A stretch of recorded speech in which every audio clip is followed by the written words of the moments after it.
Hi, my name's Dr. Catherine Hughes from Crime Psych. I am a criminal psychologist and I run a business that enables me to bring knowledge and learning to everyone, not just those who are at colleges or university. And I do this by producing a range of blogs, vlogs and free online courses, but I also run slightly more in-depth courses which are available both online and face-to-face. You don't need any previous qualifications to learn with me, and there are a range of subjects available. Have a look at my website once you finish watching this video to see if there's any of the online courses or events that you'd be interested in. This particular video is going to be looking at the well-known female serial killer, Aileen Wournos. Wournos killed 7 male victims over a period of a year in 1989-1990. She killed her first victim when she was 33 years old. She shot all of her victims at point-blank range. All of the victims were middle-aged to late middle-aged Caucasian males, and she gave very convincing stories regarding the reasons for killing them.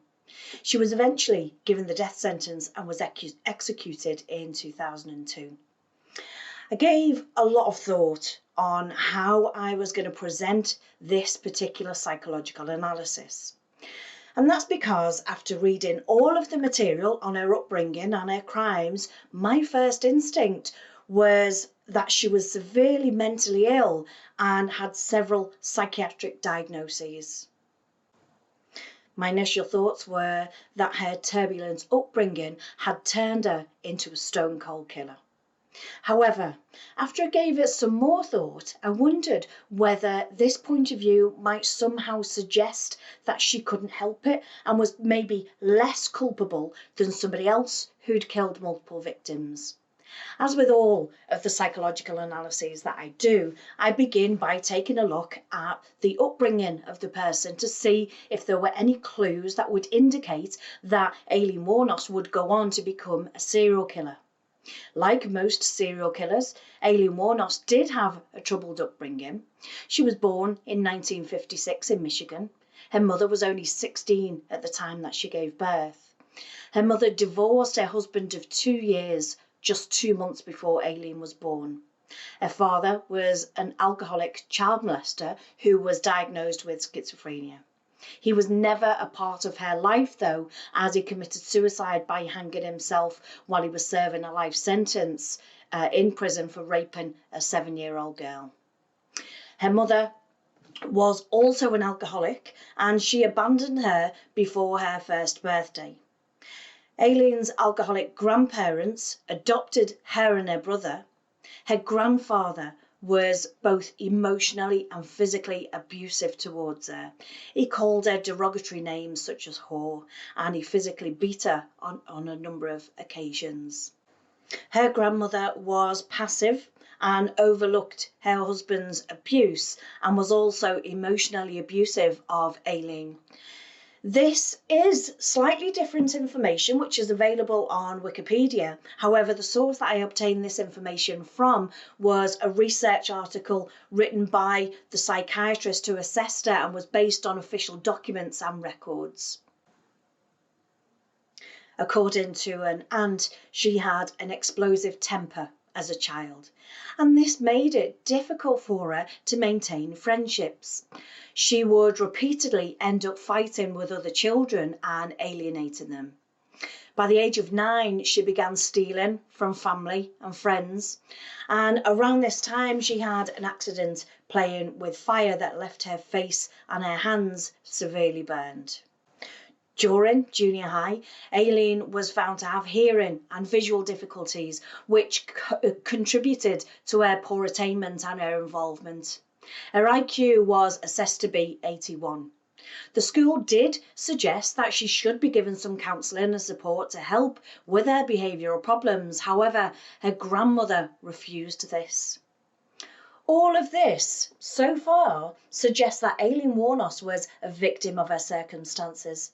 Her father had committed suicide, her mother had abandoned her, her grandfather physically and mentally abused her, her grandmother knew and did nothing about it. She was not given the extra support at school that she desperately needed. Therefore, She was experiencing a very emotional, turbulent upbringing, which will have undoubtedly caused anger and rage within her. There is a well-known theory within psychology called attachment theory, and this was formulated by John Bowlby.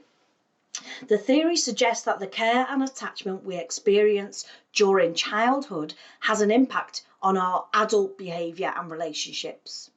A child who has parents and carers who care for them in a responsive and caring way tend to turn out psychologically healthy children who, as adults, can form good relationships and empathise with others and can modulate their own extreme emotions without ever losing control.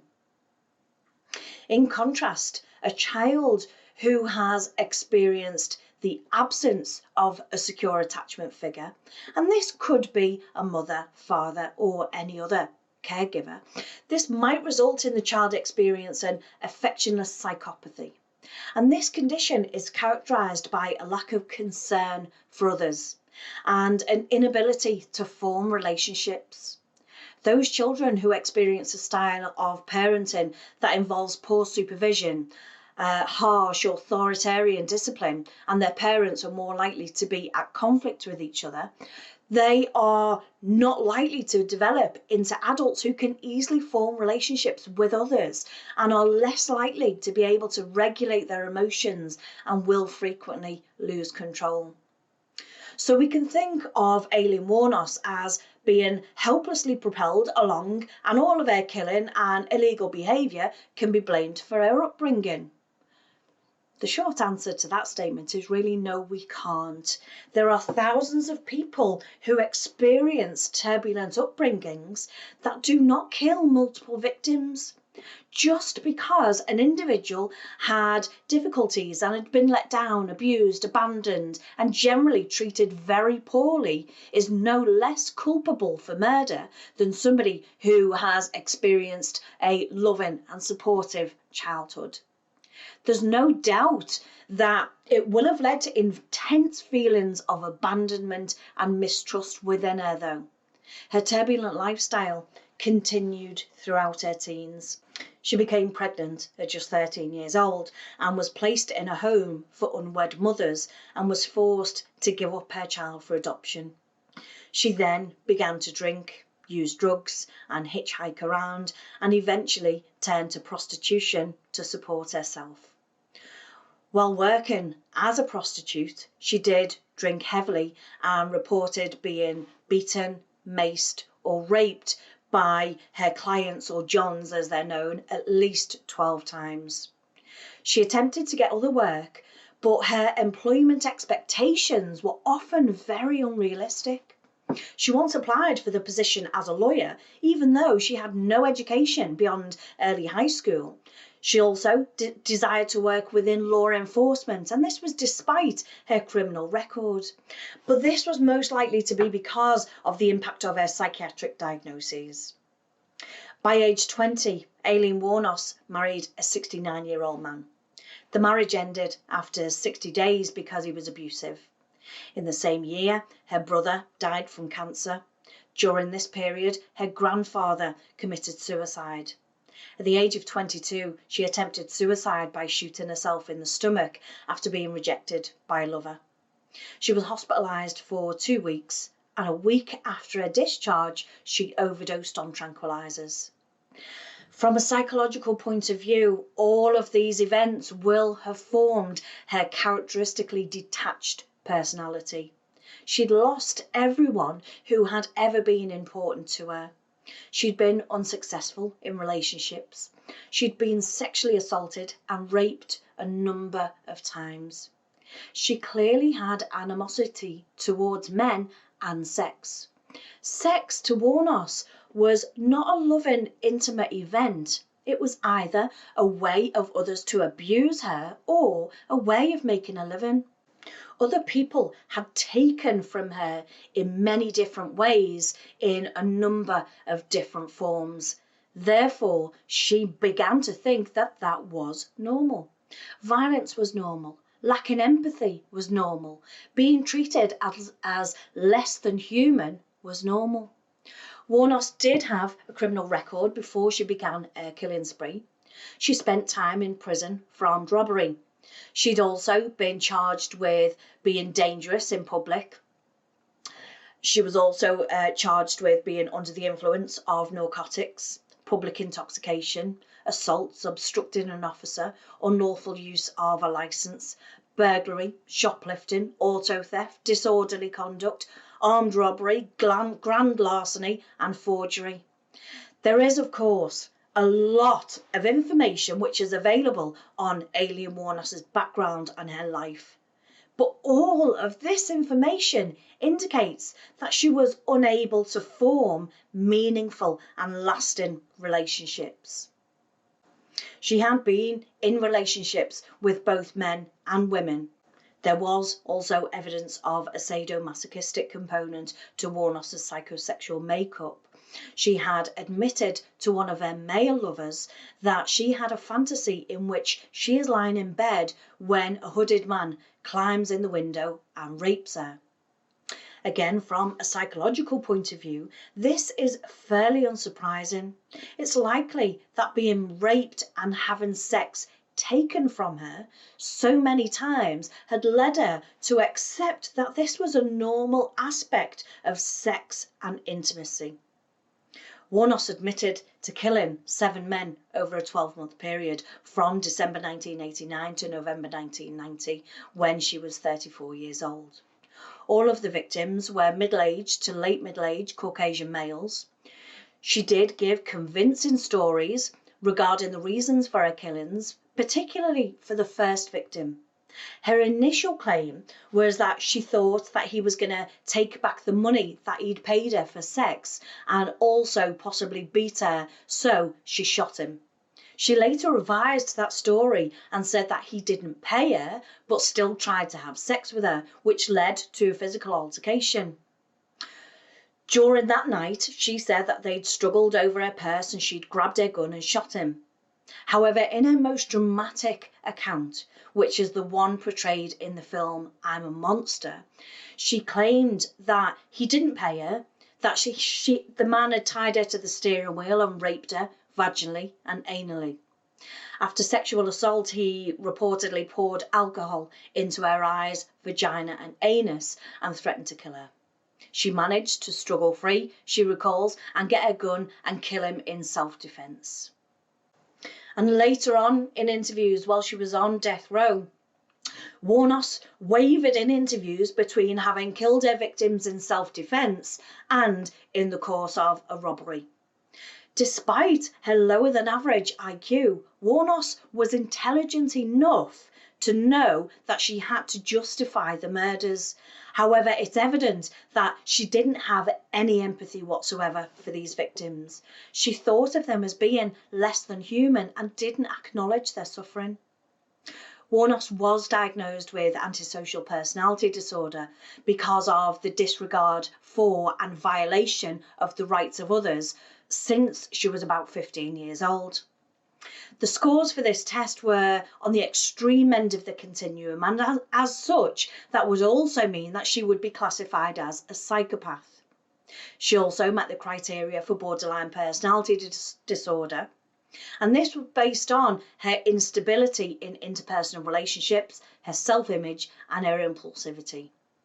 When it comes to female serial killers like Aileen Wournos, we will never be able to say with 100% accuracy whether her turbulent upbringing caused these psychiatric conditions to develop or whether they would have emerged regardless of her upbringing. There is a massive debate on whether killers are born or made, but I am a firm believer that it's a complex combination of both.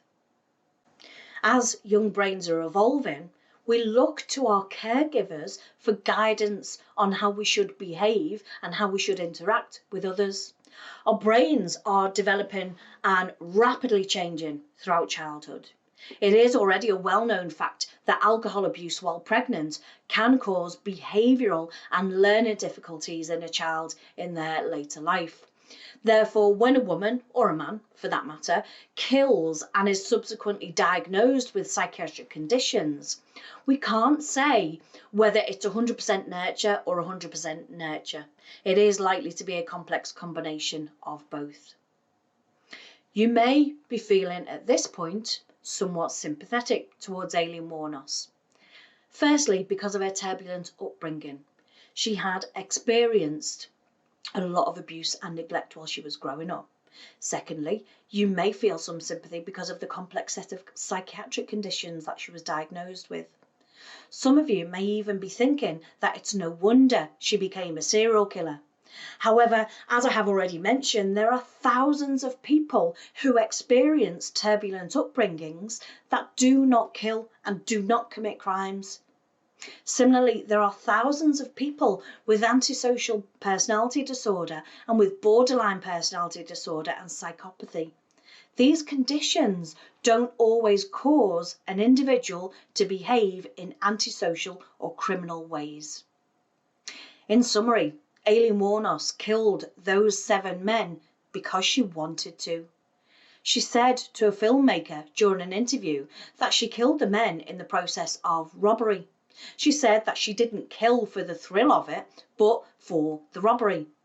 Later, though, in 2002, she said that she would have continued to kill were she ever to be released from prison, and that before she was arrested, she'd planned to kill a minimum of 12 men, but that was thwarted due to her arrest. Thank you for taking the time to watch this psychological analysis. I do hope that you found it interesting and that you've learned something from it. Bye for now.